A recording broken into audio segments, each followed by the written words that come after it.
Olá, bom dia a todos. Quero dizer que é um grande prazer estar aqui na Primavera Botânica, aqui dentro da Primavera Botânica e lá fora Primavera também, né? Quero agradecer muito o convite da organização, em especial a Juliana, a Fernanda. É sempre um grande prazer a gente falar sobre os fungos, né? E sobre aquilo que a gente tenta fazer, né, em prol dos fungos e dessa ideia de conectar a academia, a escola, e também conectar a universidade, a sociedade como um todo, fazer com que a pesquisa se torne ensino, né? Fazer com que exista essa conexão entre ciência e educação, tá? Ou seja, fazer com que os cientistas, os professores e os alunos estejam integrados em algo maior, né, do que são as caixinhas que a gente acaba vivendo, né? Então, muito obrigado pelo convite, tá? Eu quero dizer que a minha fala aqui é representando um grupo de pesquisa, que é o Mind Fungo, e Mind Fungo, e também quero aproveitar, então, e agradecer a todos os meus alunos, a toda a equipe do Mind Fungo e do nosso laboratório, do Micolab, pelas contribuições, tá? Então, vamos lá. Vamos ver como é que a gente pode fazer com que os fungos nos ajudem nessa conexão entre academia e escola, tá? Como eu falei, então, o Mind Funga é uma iniciativa que vem de dentro do Laboratório de Micologia, do Micolab, da UFSC, é um grupo de pesquisa, é um projeto amplo que envolve uma série de atividades, né? As nossas atividades básicas é pesquisa, né? A gente faz a pesquisa. E a gente procura fazer essa pesquisa sempre em ambientes únicos, né? Ecossistemas particulares, certo? Como, por exemplo, as matas nebulares ou esses ecossistemas mais de altitude. Porque, na verdade, representam ilhas de biodiversidade muito particular, né? Uma funga muito particular existe nesses lugares, cheias de endemismo, com muitas espécies raras, são verdadeiros relictos que ficaram ilhados nos topos das montanhas, né? E também são ecossistemas muito sensíveis e, por conta disso, merece bastante da nossa atenção, né? Então, a gente faz, de modo geral, inventários, ou seja, a gente levanta, né, busca, acessa a diversidade de espécies de determinados locais, né, a gente busca entender a distribuição dessas espécies, o status de conservação dessas espécies, né, a gente faz monitoramento a longo prazo dessas espécies, certo? E a nossa formação básica é taxonômica, é sistemática. Então, a gente contribui para a resolução de complexos taxonômicos e acaba acontecendo que existem muitas espécies novas, gêneros novos descritos, né, sendo descritos, né? Por quê? Porque os fungos são muito pouco estudados ainda. Existe uma grande diversidade para ser reconhecida no mundo dos fungos, vamos dizer assim, né, no reino dos fungos, tá? E uma outra coisa que a gente vem se propondo e que cabe dentro dessa ideia Mind Funga é desenvolver material, ferramentas para que a gente consiga popularizar os fungos, para que a gente consiga fazer com que os fungos estejam lá na educação formal, né, na educação científica do ensino básico até o ensino superior, né? E então esse é um compromisso, na verdade, que a gente tem enquanto Mind Funga, né? E a gente também gosta e está se aventurando nessa delícia que é de fazer a divulgação, a difusão das nossas novidades, além de artigos científicos, né? Além da comunicação científica, né? A gente quer fazer a divulgação científica, né? E nada melhor para isso do que abordar as curiosidades relacionadas aos fungos, porque os fungos são muito interessantes, muito curiosos, né? Tá? Então, para quem quiser saber um pouquinho mais sobre o nosso grupo, sobre o nosso laboratório, né? Então, siga lá as nossas redes do Mindfunga e também do Micolab, por favor. Tá bom? Bom, como eu disse, o nosso grupo de pesquisa, então, ele direciona com mais intensidade a pesquisa em Santa Catarina, né, nos ecossistemas mais de altitude, principalmente da Serra Catarinense. A gente tem vários projetos acontecendo agora em matas nebulares, em campos de altitude, florestas de araucária, mas a gente também trabalha, acaba explorando outras áreas do estado e também da região não tropical como um todo. Tá? A gente vem em Santa Catarina encontrando uma diversidade muito interessante, muito particular, muitas espécies, gêneros novos, espécies raras, endemismos, né? E como eu falei, também muitas espécies em perigo de extinção, certo? E como eu falei um pouco ali no início, né? Fazer taxonomia somente pela taxonomia nos parece pouco. Bom, gente, por favor, me entendam. Eu não quero dizer que fazer taxonomia é pouco. Fazer taxonomia é muito trabalho, é uma ciência nobre que revela a diversidade, que contribui muito para um problema sério, grave que a gente tem hoje, que é a falta de conhecimento sobre a diversidade e como lidar com essa diversidade, né? Mas, aproveitando a fala da Suzana, eu queria dizer que eu acho que é extremamente importante que a gente consiga modernizar pelo menos os resultados, os produtos da taxonomia, e fazer com que ela saia de dentro da academia e chegue nas pessoas, para que ela se torne interessante para as pessoas de modo geral e importante para essas pessoas. Eu acredito que só dessa forma é que a gente vai conseguir reverter um problema sério com relação à biodiversidade, essa extinção em massa que a gente vive hoje, tá? Ou seja, sensibilizando a sociedade como um todo, né? Então, a gente tem, como grupo de pesquisa, um grande desafio, né? Que é de, além de comunicar, mas de divulgar a ciência que a gente produz, né? E hoje eu quero mostrar só 2 produtos, 2 resultados, projetos que a gente vem desenvolvendo, né? Um deles é o Mindfunga app, que é um aplicativo para reconhecimento de espécies a partir de imagens de macrofungos, tá? E o outro livro infantil que a gente acabou de publicar. Tá? Então, vamos lá, vamos para o aplicativo, né? Bom, já existem muitos aplicativos sobre fungos, né? Principalmente na Europa, na América do Norte, porque é lá que estão os povos micófilos, né, que tem uma interação maior com fungos, né, não são tão micofóbicos como a população brasileira, né, infelizmente, mas é uma questão mais cultural, né, e, de modo geral, a grande maioria dos aplicativos são guias de campo, né, que trazem imagem dos fungos, com descrições, que trazem informações sobre diversidade de determinado local, sobre comestibilidade ou não, né? Ou seja, que procuram também desenvolver esse papel de orientar o que pode e o que não pode ser comido, né, sobre os fungos. Mas isso cabe muito bem naqueles países onde é cultural se alimentar de fungos silvestres, principalmente, né? Essa é uma cultura que está começando no nosso país, tá? Está começando no nosso país. Obviamente que eu não estou falando de povos indígenas que têm conhecimento tradicional, né, e que a gente ignorou, há 500 anos a gente vem ignorando esse conhecimento, tá? Bom,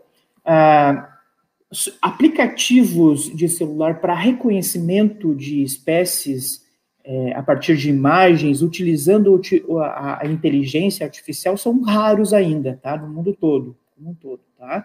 Mas a ideia é bem simples, né? A ideia é que você tenha o aplicativo, né, no seu celular, que você tire uma fotografia do fungo na sua frente, no fungo ali na natureza, né? Ou que você possa escolher uma imagem do seu celular que já esteja nos seus arquivos de celular, né?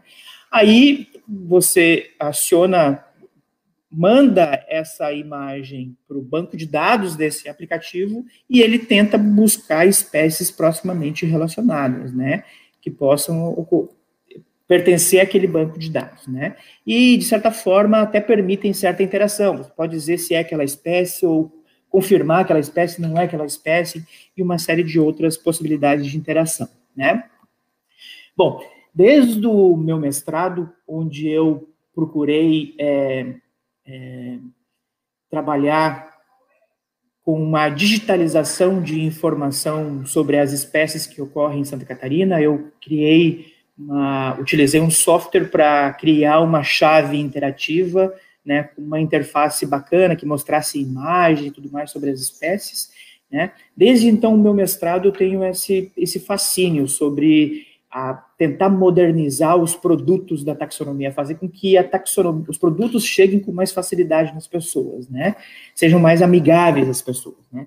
E aí, depois que eu vim para a UFSC e como professor, eu entrei em contato com o professor Aldo, lá do Laboratório de Processamento de Imagens e Computação Gráfica, né? Uma referência na inteligência artificial, dentro da nossa universidade, e ele me explicou que hoje em dia existe modelos de inteligência artificial que são as redes neurais, que são bem interessantes, né, e que permitem, na verdade, fazer esse tipo de reconhecimento de imagens, de voz, né, e isso melhorou muito nos últimos anos, principalmente por conta da aprendizagem aprofundada dessas redes neurais, né? Na verdade, a ideia de rede neural, ela é uma cópia da forma como o nosso cérebro pensa, né?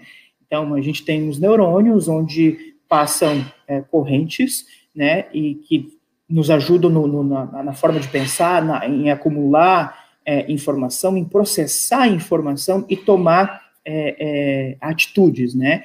E com o desenvolvimento da tecnologia, isso é possível hoje também de acordo com a inteligência artificial, né? Então, para vocês terem uma ideia, a inteligência artificial, a gente vem utilizando já esse modelo de rede neural de uma forma que a gente nem percebe, né? Vocês sabem, lá no Facebook tem aquela opção de marcar ou se marcar em uma fotografia, então você vai no rosto da pessoa e aparece uma lista de nomes. Isso é uma forma de reconhecimento, né? Uma forma de reconhecimento facial, né? Então, isso é inteligência artificial de rede neural de aprendizado profundo, né? Tá bom? Então, desde 2019, a gente começou um projeto grande, né? E essa rede micelial, ela está se expandindo, né? Já temos aproximadamente aí em torno de 100 colaboradores, o que é muito bacana, né? Porque, na verdade, a gente não tem fins lucrativos nenhum, a gente só quer, na verdade, popularizar os fungos, né? Fazer uma coisa diferente, uma coisa legal e que todo mundo tenha na sua mão a possibilidade de ter conhecimento sobre os fungos, né? Então, claro que não é um trabalho simples, né? Envolve montagem de um grande banco de dados, né?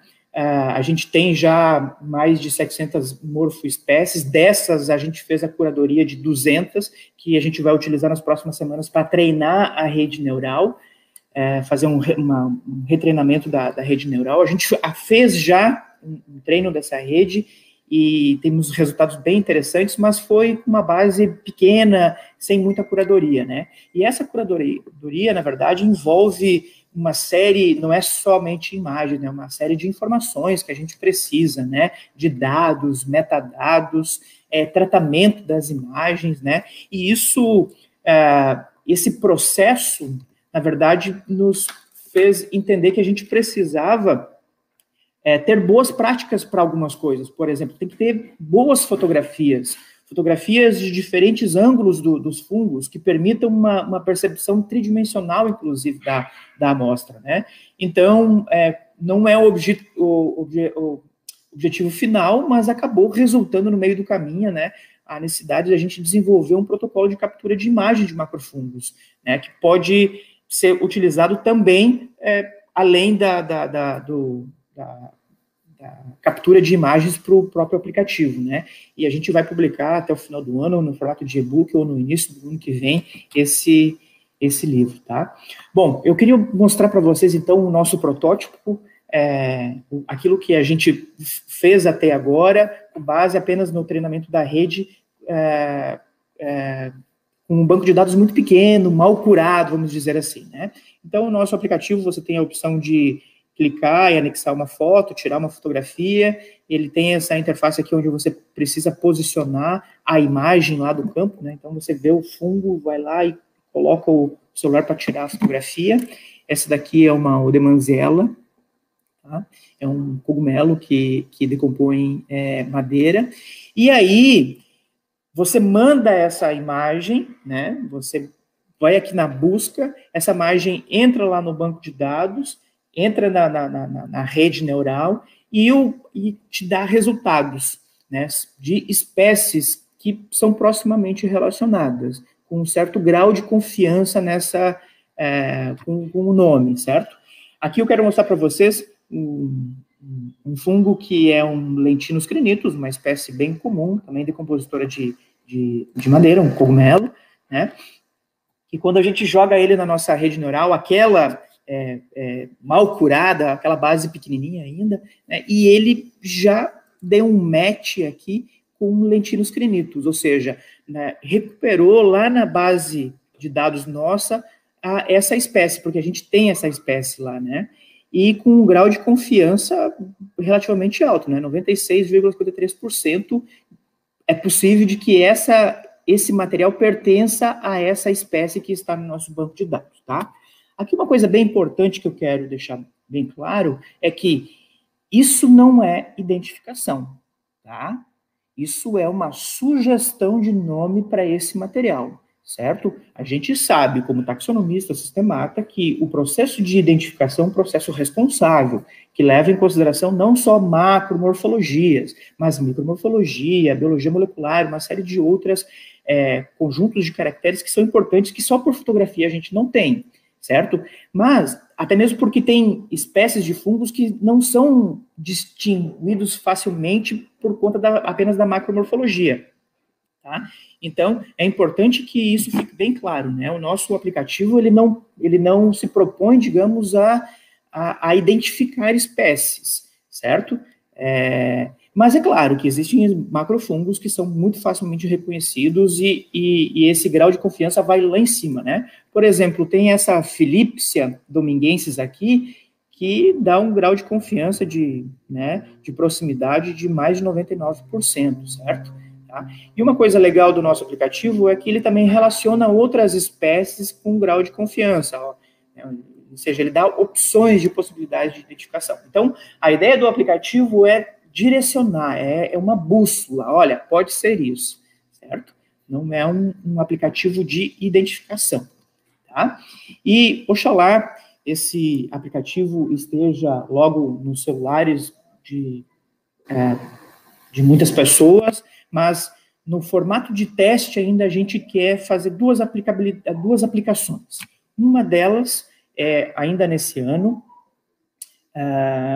utilizando essa nossa base mais curada agora, né, e é dentro de um programa de ciência cidadã, né, onde, na verdade, a gente acaba envolvendo os cidadãos voluntários nesse processo de construção da pesquisa, do conhecimento a partir da pesquisa, né? Então, como eu disse, a gente tem um projeto grande lá em Santa Catarina, que é nas matas nebulares, ecossistemas de altitude associados às matas nebulares, né, na Serra Catarinense, onde nós, pesquisadores, vamos lá, somos 3, 4 pesquisadores, vamos nessas áreas, nessas unidades de conservação, para coletar os fungos, certo? Mas são apenas 3, 4 pesquisadores que vão lá de modo pontual coletar e identificar os fungos, né? Só que a gente vai tentar, na verdade, cadastrar pessoas, proprietários de RPPNs, guias de turismo, pessoas que moram no entorno dessas unidades de conservação, para que tenham no seu celular o aplicativo, né? E essas pessoas não só de modo pontual, mas ao longo de um período que a gente vai deixar com eles, o aplicativo, eles vão ficar registrando fungos que podem aparecer, né? Essa é uma... todos os registros que eles fizerem, na verdade, vão para a nossa base de dados, não só a fotografia, com a possibilidade de identificação da espécie, né, mas também com a localização. Então, a gente acaba fazendo com que pessoas do entorno, que moram lá nas unidades de conservação, nos ajudem a inventariar as espécies, nos ajudem a monitorar essas espécies, nos ajudem a entender qual é a distribuição mais real dessas espécies, né? Então, é muito provável que eles vão nos dar informação de espécies que a gente sozinho não conseguiria, né, encontrar ou mapear de modo geral, certo? Tomara que esse programa tenha sucesso e a gente consiga ampliar isso para todo o estado de Santa Catarina, para a região sul e para o resto também, né? Bom, gente, outras possibilidades de aplicação desse tipo de ferramenta, né? Em foreis, por exemplo, né, em expedições de turismo, ou seja, guias de turismo, pode ter lá o aplicativo junto numa saída de campo, mostrando para os turistas, encontram um fungo, tiram uma fotografia, falam sobre o fungo, né, tem informação, que eu acho que é uma coisa bem interessante, que vai agregar muito a esse tipo de atividade que ajuda na conservação das espécies, né, tá? Na educação superior, por exemplo, né, em cursos de micologia, em saídas de campo, nós, professores, podemos utilizar o aplicativo também, né, com os nossos alunos, certo? Mas acho que o mais legal de tudo é a gente ter a possibilidade e a gente vai fazer isso, né? A gente vai levar o nosso aplicativo para as salas de aula do ensino básico. A gente quer, na verdade, colocar na mão de professores e de alunos essa possibilidade de trabalhar com os fungos de uma forma, mesmo que seja, não é totalmente virtual, né? Porque, na verdade, essas pessoas vão ter que procurar fungos no seu entorno, no parque próximo ou dentro da escola. Imaginem como professores podem trabalhar conceitos como diversidade, inventário, riqueza, abundância, como podem trabalhar fungos, né, de uma forma mais interativa, mais interessante para esses jovens, né, que estão lá se formando, né.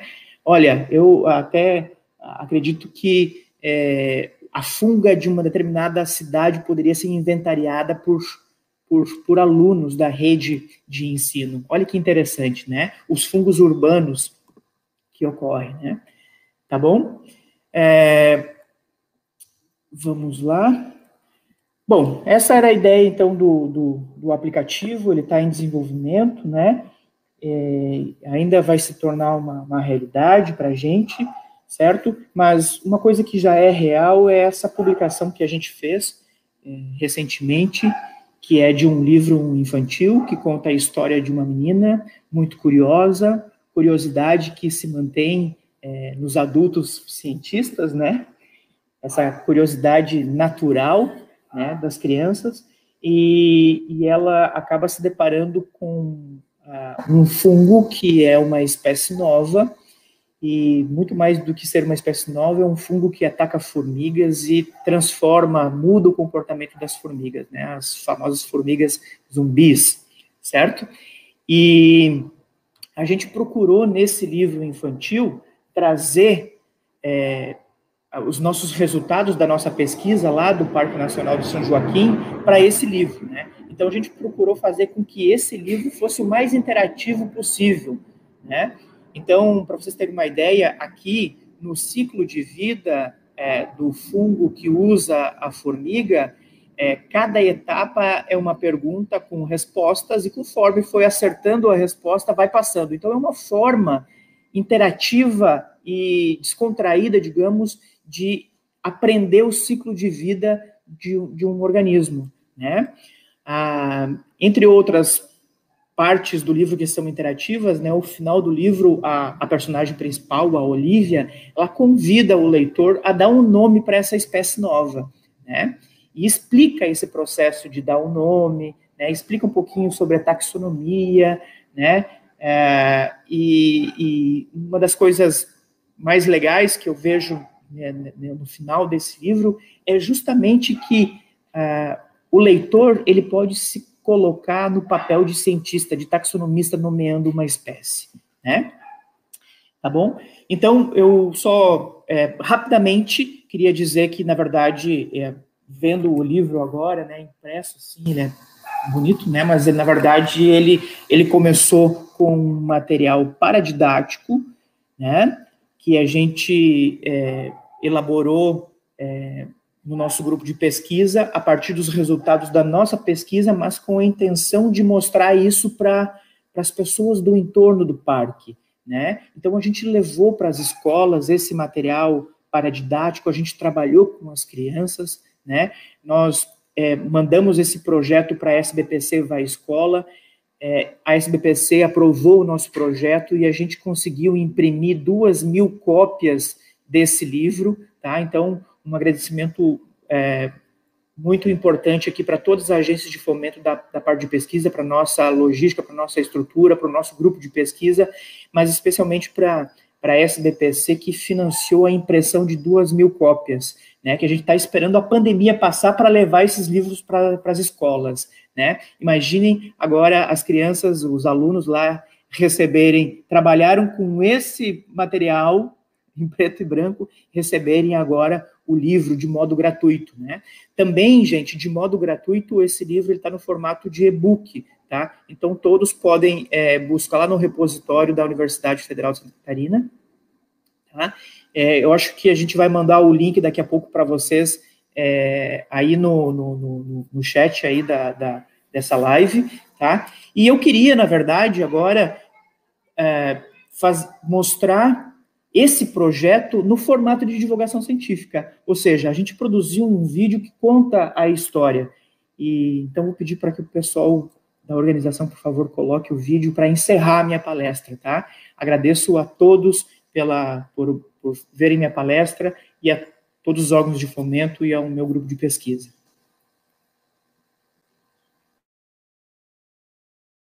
Olá, já ouviram falar das formigas zumbis?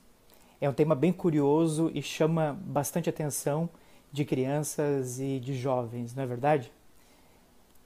Mas todo mundo sabe que é um fungo, na verdade, que ataca e controla o comportamento das formigas, certo? O fungo, na verdade, ele faz com que a formiga procure um local específico para morrer. Esse seria o local perfeito para que o fungo possa liberar os seus esporos e contaminar outras formigas na floresta. Aqui na Serra Catarinense, o cenário não poderia ser melhor para um filme de ficção científica.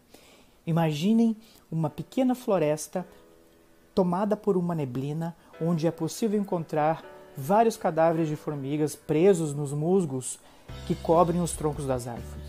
Incrível, né? Sim, as matinhas nebulares da Serra Catarinense são incríveis, parecem lugares mágicos e o nosso grupo de pesquisa, Mindfunga, vem encontrando várias espécies novas para a ciência nas matas nebulares. Uma delas é esse fungo que usa as formigas para completar o seu ciclo de vida. Pois é, as matinhas nebulares são super interessantes, pois apresentam uma fauna, uma flora e funga também muito particular. Mas esse tipo de ambiente é extremamente sensível e está ameaçado pelas mudanças do clima e pelas ações do homem, infelizmente.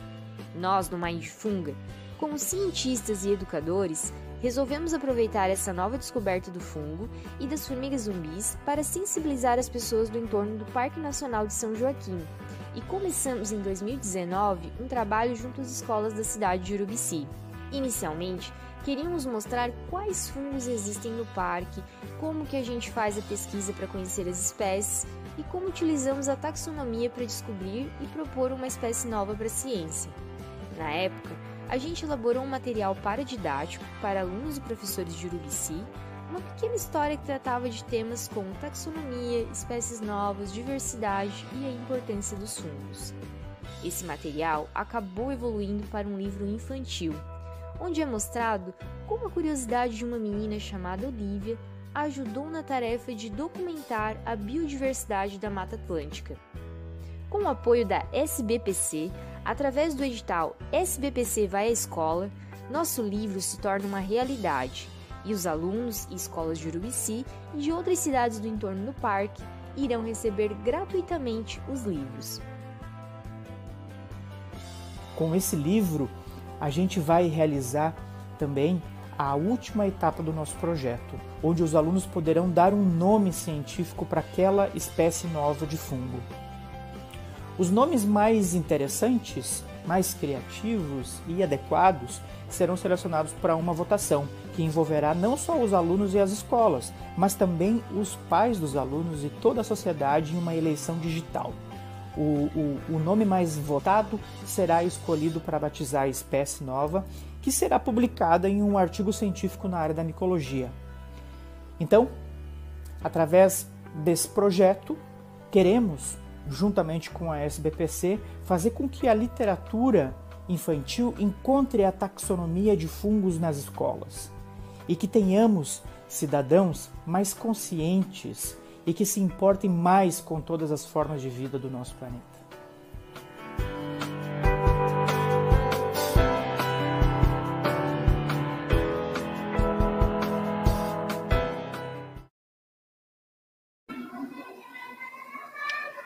Professor, muito obrigada pela tua palestra. Nossa, muito bacana os materiais diferentes, assim, a gente não vê geralmente acontecer em tanta essa amplitude, né? Muito bacana mesmo poder ver uns projetos inspiradores assim. Agora eu vou